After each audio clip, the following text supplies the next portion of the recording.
Qual que é a importância de buscar o Espírito Santo para manter a chama acesa dessa reforma e essa renovação espiritual na nossa vida?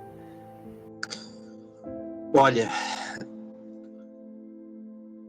é interessante porque quando você vai nas escrituras, você vai no hebraico, você analisa de onde vem a palavra profeta, né?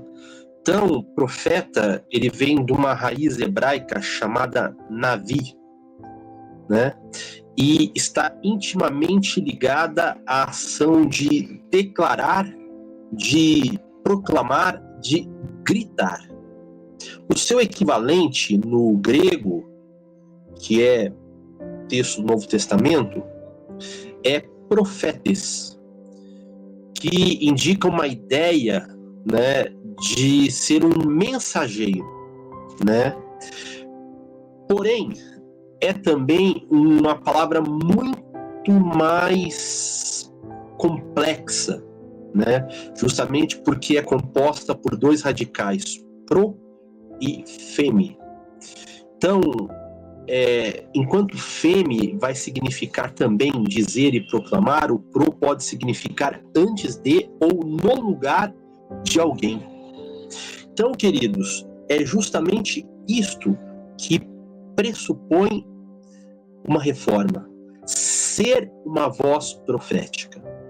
Voz profética não é aquela voz que fala sobre o que vai simplesmente acontecer no futuro, e sim é aquele que, como as escrituras nos mostram, é levantado por Deus para apontar o pecado e mostrar a salvação em Deus, para mostrar a solução de Deus diante do pecado.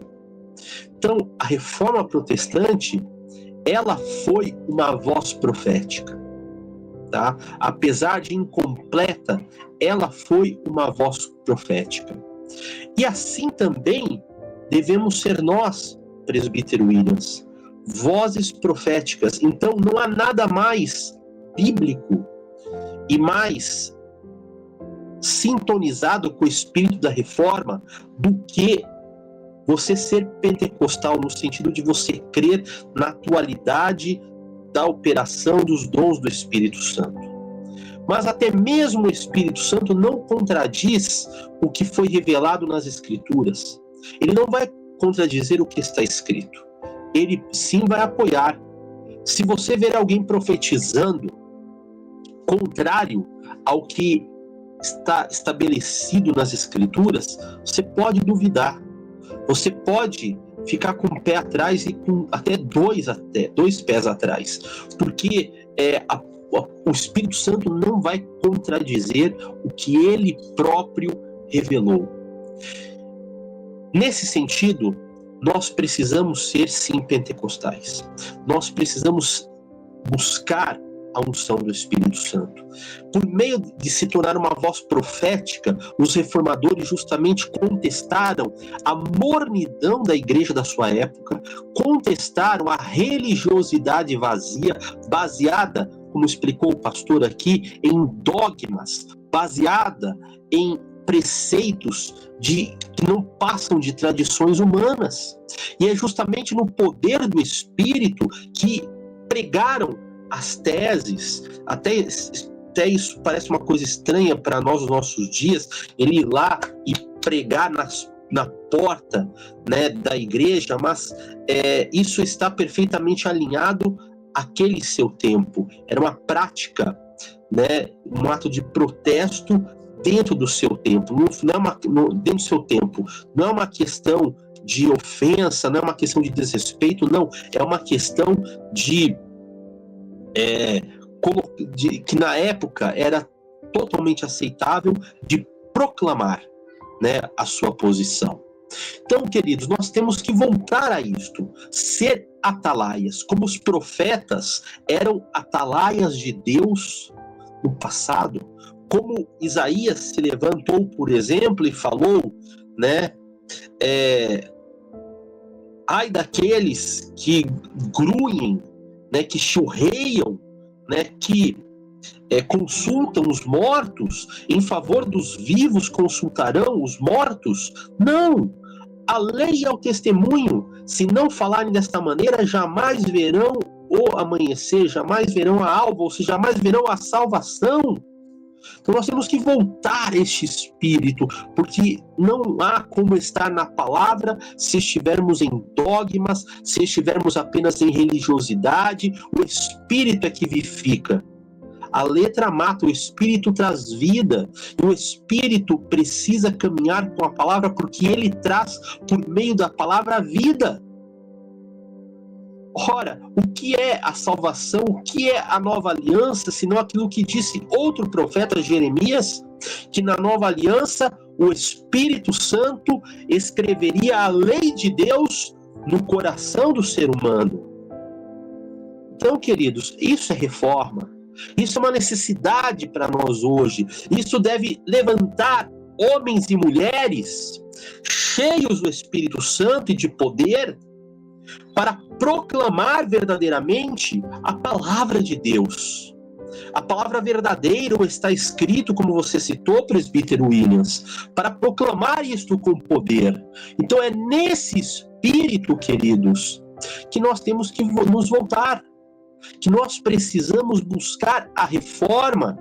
Não precisamos, celebrar 508 anos da reforma que ficou no passado, mas de reforma, porque a igreja verdadeira de Deus é uma igreja que se reforma constantemente. Ela precisa estar em reforma constante para, primeiro, voltar às origens, voltar à revelação da palavra de Deus, e segundo, sempre aplicar ao nosso mundo, à nossa sociedade, às nossas necessidades, porque Deus não é um Deus de teoria, é um Deus de prática, é um Deus vivo, é um Deus que cuida, é um Deus que se preocupa com detalhes, é um Deus que se preocupa, com o dia a dia. Então, uma religião que só muda instituição, só muda a forma e não se preocupa em transformar de dentro para fora, se torna apenas uma religião, se torna apenas religiosidade vazia. E é justamente a reforma que prega que nós precisamos de vida, que nós precisamos reviver, que nós precisamos morrer para nós mesmos e viver para Cristo, coisa que está muito longe, queridos, do cristianismo atual. Lutero foi perseguido, Calvino foi perseguido, Zwingli foi perseguido, os valdenses foram perseguidos e mortos. Então, todos aqueles que fizeram a vontade de Deus a seu tempo foram duramente perseguidos. Hoje, as pessoas vão para a igreja para fugir da tribulação. Vão para a igreja para pedir a Deus que tire a tribulação da vida delas. As pessoas vão para a igreja para encontrar tranquilidade. Porque Jesus fala que a verdadeira paz é a paz em meio à tempestade. Todo mundo quer andar sobre as águas. Todo mundo quer andar sobre as águas. Quem não quer ver um milagre tão poderoso e impressionante? Mas se esquece que Jesus nunca chamou ninguém para andar sobre águas tranquilas. Se esquece que Deus, quando manda Moisés marchar diante de um mar fechado, com o povo buzinando na sua orelha, e atrás vindo o faraó com todo o seu exército. Cristo, queridos, nos chama para andar sobre águas turbulentas. Não é à toa que Pedro afunda, porque ele olha para elas, ele sente o vento soprando e prefere acreditar na força da tempestade em detrimento de ouvir a palavra de Jesus: venha. E é por isso que Pedro afunda. Nós temos que entender que ele vai nos chamar para andar em meio a águas turbulentas, mas não é para afundar, é para andar. Não há contradição entre outro grande lema da Reforma Protestante, presbítero Williams, de que a salvação é pela fé, com a obediência à palavra de Deus. Não há nenhuma contradição em relação a isto, porque a verdadeira fé, ela é seguida da obediência aos mandamentos e à verdade do Evangelho, senão a fé é morta, senão a fé não traz vida. E aí, para finalizar, isso que eu estou falando aqui para você nesta noite, para finalizar o nosso assunto aqui, eu quero lembrar para você que a palavra de Deus, ela sempre está a nos chamar para a transformação, está a nos chamar para uma vida renovada pelo Espírito, que verdadeiramente vem e nos transforma. Aqui no Evangelho segundo Mateus, no capítulo 9, e no verso 16, ele vai falar assim: ninguém põe remendo de pano novo em roupa velha, tá? Porque o remendo tira um pedaço da roupa e o buraco fica ainda maior. Nem se põe vinho novo em odres velhos, porque se alguém fizer isso, os odres se rompem, o vinho se derrama e os odres se perdem. Mas põe-se vinho novo em odres novos e ambos se conservam. Então não adianta você querer o Espírito e o poder se você for um odre velho, porque o odre velho perdeu a capacidade de se expandir. Você precisa ser transformado, uma nova criatura. Você só pode receber o vinho novo do Espírito e da Palavra no odre novo. Aquele tem capacidade de ser usado por Deus para se expandir, para realmente receber e para realmente ter a palavra e o poder. Então, queridos, que nós possamos pensar nisso, que nós possamos orar sobre isso, que nós possamos meditar sobre isto, sabe? Nós precisamos de uma transformação. Assim como um motorista que está dirigindo na estrada, ele deve ter a coragem, né, de sempre seguir em frente e olhar para frente, sem, contudo, desprezar o que vem atrás. Estar sempre olhando no seu retrovisor, mas também olhando para frente. Nós também devemos caminhar para frente e continuar uma reforma sem esquecer a longa jornada histórica que nos precedeu, daqueles que vieram, que nos antecederam, que vieram antes deste mesmo caminho.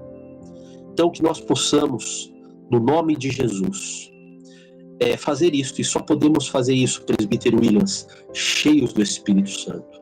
Nós só podemos fazer isso cheios do poder, cheios da autoridade, cheios da unção de Deus.